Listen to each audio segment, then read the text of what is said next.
Praise lord. ప్రియమైన దేవుని బిడ్డలారా, కీర్తనల గ్రంథము 40 అధ్యాయం 1 వచనము. యెహోవా కొరకు నేను సహనముతో కనిపెట్టుకుంటుని, ఆయన నాకు చెవియొగ్గి నా మొర ఆలకించెను. మనకు సహనం చాలా అవసరం.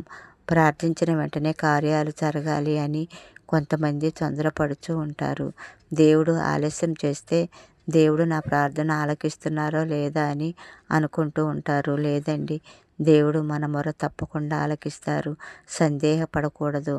నీవు నేను పెట్టే మొర దేవుడు తప్పకుండా ఆలకిస్తారు, ఆశీర్వదిస్తారు. కానీ మనకు సహనం చాలా అవసరం.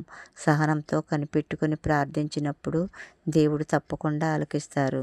నీవు నేను అడిగినవి తప్పకుండా దేవుడు సహాయం చేస్తారు. ఆలస్యం అవుతుంది కానీ అలక్ష్యం చేసే దేవుడు కాదు. నీవు నేను ఆరాధిస్తున్న దేవుడు. దేవుని పాదాలు పట్టుకొని కన్నీటితో మొరపెట్టు. దేవుడు తప్పకుండా